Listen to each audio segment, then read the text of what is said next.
अब देखो PFP number 8, ये लास्ट पीएफपी है इस टॉपिक का एग्जाम्पलर प्रॉब्लम के अंदर। इसके अंदर आपसे कह रहा है कि जो ये एक्सप्रेशन लिखा हुआ है ना, इस एक्सप्रेशन में ई एम एल एंड जी जो है वो एनर्जी को, मास को, एंगुलर मोमेंटम को एंड ग्रेविटेशनल कांस्टेंट को डिनोट करते हैं। तो हमसे कह रहा है कि show that P is a dimension less quantity. हमसे कह रहा है कि पी जो है ये डायमेंशन लेस आएगा। ऐसा ये वाला क्वेश्चन, ऐसा नहीं, ये वाला क्वेश्चन मैंने खुद ने कॉम्पिटिटिव एग्ज़ाम तक देखा। बीएससी के अंदर ये क्वेश्चन रखे हुए मिलते हैं, जामिया के, अलीगढ़ के, अगर आप देते हो तो इस तरह के क्वेश्चन कि हमें ये बताना है कि ये जो इतना बड़ा एक्सप्रेशन लिखा हुआ है इसका कोई डायमेंशन नहीं है, डायमेंशन लेस है। तो कैसे करोगे? तो इसको सॉल्व करने का बड़ा शानदार तरीका देखो कैसे। आप लिखोगे P is equal to E L का स्क्वायर, फिर नीचे लिखोगे m की पावर 5 और g की पावर 2। इन सब के अलग डायमेंशन फार्मूला निकाल लो और फिर यहाँ पुट करो। एनर्जी का डायमेंशन फार्मूला होता है ml2T-2। 1,00,000 बार नहीं तो 1,000,000,000 बार मैंने आपको बता दिया होगा कि याद कर ले, याद कर ले। तो याद कर लो, एनर्जी का फार्मूला ml2T-2। अच्छा, L क्या है दूसरा? पहला तो आपके पास क्या रखा कि E जो है वो एनर्जी है, M जो है वो मास है, तो मास का छोड़ो, और L जो है वो है एंगुलर मोमेंटम। यहाँ पर जो L है वो क्या है? Angular momentum. इसका फॉर्मूला होता है mvr। तो फॉर्मूले की मदद से आप डायमेंशन लिखोगे, मास की लिखोगे m, वेलोसिटी की लिखोगे L-T-1, और r जो है ये डिस्टेंस है, इसका लिखोगे L। मिलाकर देखोगे तो आ जाएगा ml2T-1। ठीक है, तो एनर्जी की आपके पास है, बिल्कुल है। आपके पास L की आ गई, एंगुलर मोमेंटम की बिल्कुल आ गई। मास की आपको पता होती है, और G क्या है? Gravitational constant. इसका कैसे निकालते हो? आपने फॉर्मूला पढ़ रखा होगा, F is equal to G m1 m2 upon r square. तो यहाँ से G का डायमेंशन फॉर्मूला निकाल लेंगे। G इज इक्वल टू क्या हो जाएगा? F r square upon m1 m2। अब देखो कैसे निकालोगे, मैं यहाँ पर निकाल कर दिखा देता हूँ थोड़ा। G का निकाल कर दिखा देता हूँ।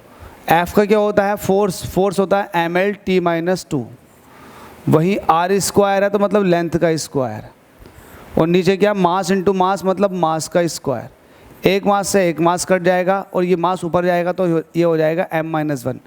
एक L ये है, एक L2 ये है, तो ये हो जाएगा L3। T-2 जो था वो लिखा रहने दिया, बस ख़त्म। तो ये आपने निकाल लिए सबके अलग अलग। तो इसको मैं मिटा रहा हूँ, ये रफ वर्क था मेरा। अब मैं यहाँ पर सीधे लिखूँगा कि जो G का डायमेंशनल फार्मूला है वो है m-1 L3T-2। ये रफ वर्क है, मैंने रफ में निकाल लिया। ठीक है, इसको मैं मिटा देता हूँ। ये कैसे निकला ये आपके लिए इम्पोर्टेंट है वैसे, लेकिन फ़िलहाल इस क्वेश्चन में आपको रफ में निकाल कर देख लेना। अब इन सारे डायमेंशंस को आप इसके अंदर पुट करो। एनर्जी का कितना आपके पास? ml2T-2। अगर आप लिटरली मुझसे पूछेंगे तो मुझसे सारे डायमेंशन फार्मूले याद है, मैं डायरेक्ट लिख देता, लेकिन आपको दिखाने के लिए करें। ठीक है, आगे देख लेते हैं। आगे क्या है? एनर्जी का लिख दिया। एंगुलर मोमेंटम देखो, एंगुलर मोमेंटम का निकल कर आया ml2T-1, लेकिन स्क्वायर है तो आप स्क्वायर भी दिखाओगे। ठीक है, नीचे देखो m की पावर 5, ये ऐसे ही चलते रहने दो, m की पावर 5। अच्छा, G कितना आपके पास? m-1 L3T-2, और इसकी पावर 2 है। देखो सही करके लिख देते हैं। m की पावर 2 यहाँ से आ जाएगी और एक m ये है, तो हो जाएगा m की पावर 3। देखो 2 यहाँ से आ गई और एक ये है तो 3 हो गया। L ये है 2 और L2 से 4 ये हो जाएगा। एक काम कर देता हूँ, एक लाइन थोड़ी सी फालतू लगेगी, मैं बना कर दिखाई देता हूँ इसको। ये ml2T-2 ये ऐसे ही, इसको दिखाओगे तो ये हो जाएगा m2 L की पावर 4 T की पावर -2। ये एक लाइन फालतू हो रही है लेकिन बड़ी काम की लाइन है ये। ठीक है, इसको मैं थोड़ा मिटा देता हूँ, मिट गया। ये m की पावर 5 ऐसे ही रहने दो। ये हो जाएगा m की पावर -2 L की पावर 6 और T की पावर -4। देखो ये आ गया। अब देखो, अब बड़े मज़ेदार तरीके से आप इसको बड़ी आसानी से सॉल्व कर दोगे। सबसे पहले m के लिए सॉल्व करो। तो देखो नीचे देखो, m की पावर -2 है ये, और ये m की पावर 5 है, तो -2 और +5, तो +3 बचेगा, +3 बचेगा। 2 ये है, नीचे +3 बचा, तो आप लिख लो, एक काम करो लिख लो, m की पावर 3 बची, और ऊपर देखो m2 और m1, तो ये हो जाएगा m की पावर 3। ठीक है, अब L का मसला देखो, L2 ये है और L4 ये है, तो L6 हो जाएगा। ठीक है, M भी सोल्व हो गया, L भी। अब T देखो ऊपर, T-2 ये है, T-2 ये है, तो T-4 हो गया। ठीक है, नीचे M आपने पहले ही सोल्व कर दिया, L6 ये ऐसे ही रहेगा और T-4 ये ऐसे ही रहेगा।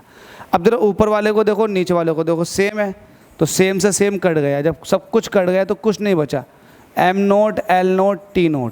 तो ये एक डायमेंशन लेस क्वांटिटी आ चुकी है, मतलब P जो है वो क्या आ चुका है, P आ चुका है डायमेंशन लेस। तो यही आपको प्रूफ करके दिखाना था कि ये प्रूफ करके दिखाओ कि P जो है क्या वो डायमेंशन लेस है।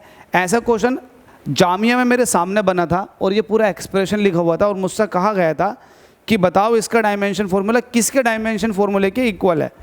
तो कुछ मुझे आइडिया था इस क्वेश्चन का, तो जो एंगल, उसमें एक ऑप्शन दे रखा था एंगल, तो जो एंगल होता है ना, एंगल भी डायमेंशन लेस है, तो मैंने एंगल पे टिक कर दिया, तो मेरा आंसर बिल्कुल सही हो गया था।